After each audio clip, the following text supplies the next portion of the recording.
की महाराष्ट्रामध्ये मी महायुतीतला मंत्री म्हणून अन्न व नागरी मंत्री म्हणून जी काही जबाबदारी घेतली त्यानंतर पहिल्यांदाच केंद्राच्या सुद्धा अन्न व नागरी पुरवठा मंत्र्यांना भेटून महाराष्ट्रातल्या अन्न नागरी पुरवठ्याच्या संबंधित जे काही विषय आहेत, ज्या अडचणी आहेत, त्यांची मोठ्या प्रमाणामध्ये चर्चा होणं फार आवश्यक आहे. एकंदरीतच लोकसंख्या वाढल्यानंतर जेवढं लाभार्थ्यांना लाभ मिळाला पाहिजे, आता फक्त 7 कोटी महाराष्ट्रातल्या लोकांना लाभ मिळतो. जनसंख्या वाढली आहे तर ती 8.5 कोटीपेक्षा जास्त लोकांना लाभ मिळाला पाहिजे. आज जे लाभार्थी आहे, ज्या लाभार्थ्यांना राशनच्या ह्याच्या फॉर्मॅटवर यायचं तर पूर्ण माहिती त्यांना द्यावी लागते. ऑनलाईनच्या समस्या आहेत, ह्या सगळ्या गोष्टी इन डिटेल आहेत. मी त्याची नोट आपल्याला देतो. 8-9 महत्वाचे विषय होते, ज्या विषयामध्ये त्यांच्याशी चर्चा करून मार्ग काढणं फार आवश्यक होतं. अनेक लाभार्थी अन्न व नागरीच्या आपल्या पुरवठ्याच्या संबंधात लाभार्थी ठरत असून सुद्धा त्यांना लाभ मिळत नाहीये. ही फार मोठी समस्या आहे. आणि एकीकडे आपण अन्न सुरक्षेच्या संबंधामध्ये प्रोटेक्शन म्हणून सगळ्या गोष्टी करतोय आणि त्यात जर हे लाभार्थी लाभापासून वंचित राहत असेल तर ती समस्या सुटली पाहिजे. या अगोदर पण हा विभाग या संबंधित पाठपुरावा करत होता. आज मी म्हणलं की आपण मंत्री झालोत, आदरणीय जोशी साहेबांचं जाऊन समस्याही मांडाव्यात आणि त्यांचे अभिनंदन करावं. त्यांच्याकडे पण अन्न नागरी पुरवठा आणि माझ्याकडे पण आलंय, तर महाराष्ट्राच्या या सर्व समस्या सुटल्या पाहिजेत त्या भावनेतून आणि इथंभूत म्हणजे सर्व गोष्टी ज्या आहेत त्याच्याशी चर्चा झाली. लाभार्थी प्रामुख्याने कुठल्या भागातले आहेत, कसा फायदा यामध्ये एक आता त्यांनी आदरणीय जोशी साहेबांनी अतिशय पॉझिटिव्ह रिस्पॉन्स दिला. लाभार्थी हे सबंध महाराष्ट्राचे लाभार्थी आहेत, पण प्रामुख्यानं जिथं ऑनलाईनची समस्या आहे, जिथं राशन कार्डची समस्या आहे, जिथं राशन कार्डच्या संबंधात मला नाव लावायचंय, ह्या ज्या समस्या आहेत त्या सर्वदूर महाराष्ट्रातल्या आणि त्यातल्या त्यात मागासलेल्या महाराष्ट्रात सुद्धा आहेत आणि शहरी भागात सुद्धा आहेत. काही जणांचं आता आपले पीबीएस सिस्टीम आहे त्याच्यात थंबचा विषय आहे, काही ठिकाणी त्यात प्रॉब्लेम, ते फार मोठे इश्यू आहे ज्याच्यातनी हजारो नाही तर लाखो लाभार्थी अन्न सुरक्षेच्या लाभापासून वंचित राहतो.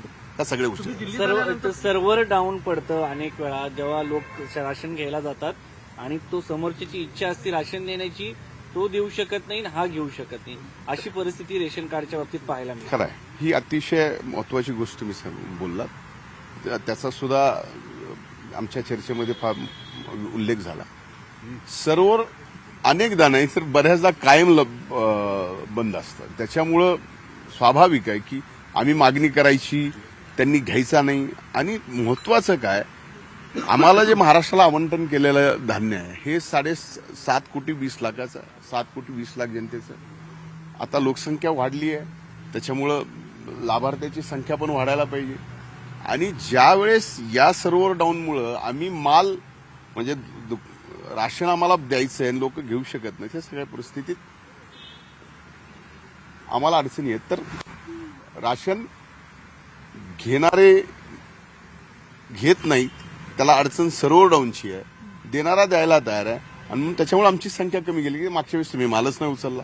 ह्या समस्या फार मोठ्या प्रमाणात त्या या ठिकाणी मायग्रेशन पीपल पण मोठ्या प्रमाणात असतात, राज्यातून आलेले त्या लोकांच्या नाही स्थलांतरित त्या मुख्यतः आमच्याकडनं म्हणजे महाराष्ट्रात स्थलांतरित व्हावेत. स्थलांतरित झाल्यानंतर स्वाभाविक आहे की जिथं स्थलांतरित झालं, तर महाराष्ट्रामध्ये प्रामुख्यानं मराठवाडा आहे, विदर्भ आहे, काही मागासलेले एवढे जिल्हे आहेत की 6-6 महिने ऊस तोडायला लेबर बाहेर जातो. त्यावेळेस त्याचं राशन नाव असतं गावात, तिथं माल उचलला जात नाही कारण तो 6 महिने तिकडे असतो.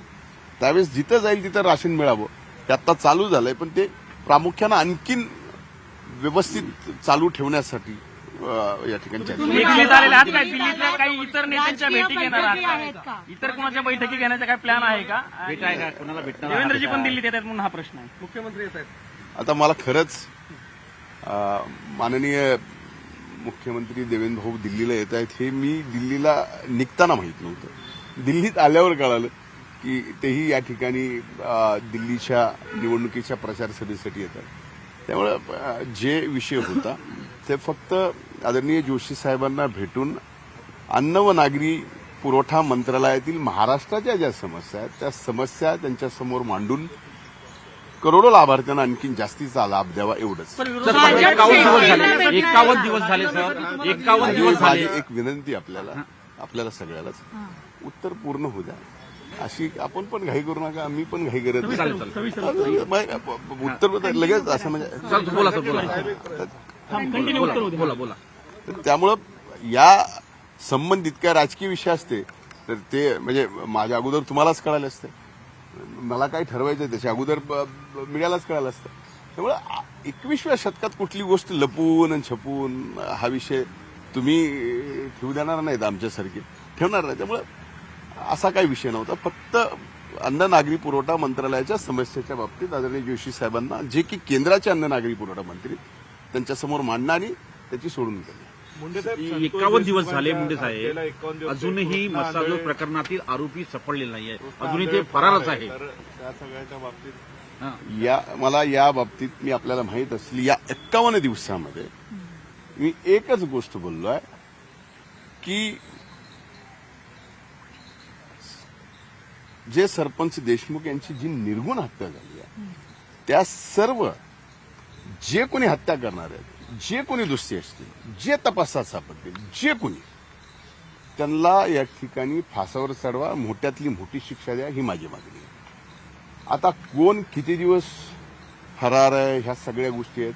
आज ज्यावेळेस तुम्ही सगळ्यांनी ट्रायलच समजा माझ्यासारख्यावर केलं असेल त्यावेळेस मी ह्याचं उत्तर देणं मला असं वाटतं की आपण तो प्रश्न विचारून मी ते देऊ नये, कारण आपण पण सुद्धा कुठल्या तरी गोष्टी मॉरल ठेवलं पाहिजे. नाही मुंडे साहेब अंजली दमनिया तुमच्या राजीनाम्यासाठी आग्रही असताना अंजली दमनिया तुमच्या राजीनाम्यासाठी आग्रही आहेत. पण असं असताना संदीप क्षीरसागर म्हणतायत की वाल्मिक कराड तुमच्या जवळचे आहेत आणि तुम्ही देवेंद्र फडणवीस आणि अजित पवारांच्या जवळचे, मग तुमचा राजीनामा होणार नाही. आणि काल ठामपणे बैठकीत सांगतायत तुम्ही भूमिका आपली जी क्लिअर केली आहे तेही सांगा की राजीनाम्यावरती पहिलं तुम्ही सांगा. 51 दिवसात राजीनामा का दिला नाही असं सुप्रिया सुळे देखील म्हणताय.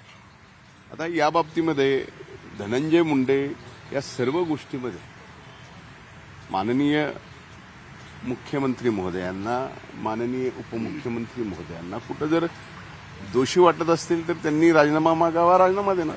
पण विषय फक्त हा काढून राजीनाम्याचा होत असेल तर या बाबतीमध्ये मी दोषी आहे का नाही या बाबतीत माननीय मुख्यमंत्री, माननीय उपमुख्यमंत्री हे सांगू शकतील ना. आपण त्यांना सुद्धा म्हणजे ह्या सगळ्या गोष्टी क्लिअर झाल्या पाहिजेत. त्याच्यामुळं आपण सुरेश यांना निवडून येण्यासाठी तुम्ही प्रयत्न केले, मदत केली, त्याच्यानंतर जितेंद्र आव्हाड यांच्या तिथे जाऊन तुम्ही परमारचा विषय काढला. निवडणुकीच्या काळामध्ये ज्या टीका केल्या ते सर्व लोक तुमच्या विरुद्ध उभे येऊन टाकलेले आहेत. टार्गेट मला पहिल्यांदा म्हणजे मला तुमचे आभार मानायचे की या सगळ्या गोष्टी तुम्ही अशा पद्धतीने मला विचारता, कारण 51 दिवस ज्या पद्धतीनं ट्रायल चालू आहे टार्गेट मी आहे. स्वाभाविक आहे, मी पार्टीचा निष्ठावंत आहे, मी महायुतीचा प्रचारातला एक प्रमुख आहे. निवडणुकीमध्ये ज्या वेळेस जिथं जाईल स्पष्टपणाने मी लोकांना काम आम्हाला मत द्यावं, आमच्या उमेदवाराला मत द्यावं हे स्पष्ट सांगताना आपण निवडणुकीत टीकाही करतो, टीका सहनही करतो, या सगळ्या गोष्टी येत आहेत. आता माझ्या विरोधात माझ्या तिथं येऊन मी उमेदवार असताना अनेक जणांनी टीका केला. या बाबतीमध्ये या गोष्टीचा पुन्हा राग नसतो की पुन्हा काही गोष्टी नसतो. पण एक लक्षात घेण्यासारखी पहिल्यांदा गोष्ट आहे की ह्या आत्ता स्पष्ट होत आहेत की असं झाल्यानंतर हे माझ्या विरोधात प्रचाराला होते म्हणून असा विषय आत्ता होतोय. म्हणजे याचा आपण राजकारणात अशा गोष्टी पहिल्या नव्हत्या का? राजकारणात पहिल्या गोष्टी अशा नव्हत्या का मुंडे साहेब? तुमच्या विरोधातल्या षडयंत्राचं जर किंवा तुम्हाला टार्गेट करण्यामागे सूत्रधार कोण असेल असं तुम्हाला वाटतं? मला हे तुम्हाला आणि विचारायचं काय आहे. सारखं तुम्ही नाही, तुम्ही माध्यमांशी मुंडे साहेब एक प्रश्न विचारतो. मुंडे साहेब एक प्रश्न विचारतो. तुम्ही म्हणताय मुख्यमंत्र्यांना आणि उपमुख्यमंत्र्यांना वाटत असेल तर ते तुमचा राजीनामा घेतील, ते मला सांगतील असं तुमचं म्हणणं आहे.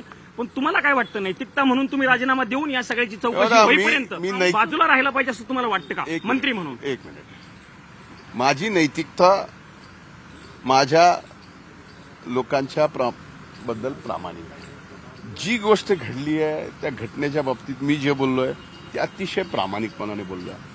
यामुळं ज्या वेळेस या बाबतीत मी कुठंच काहीच मला स्वतःला नैतिकतेने वाटत नाही दोषी, तर माझा दोष दाखवावा तर लागेल, सांगावा तर लागेल, माझ्या वरिष्ठांनी सांगावं लागेल, हेच म्हणणं आहे. तुम्ही पण जास्त तुम्ही मतांनी ज्यांना निवडून मदत आलेला केली, आहात ते सगळे राज्यामध्ये 2 नंबरचं तुम्हाला बहुमत मिळालेलं आहे ते अनेक लोकांना खटकलं असं बोललं जात आहे.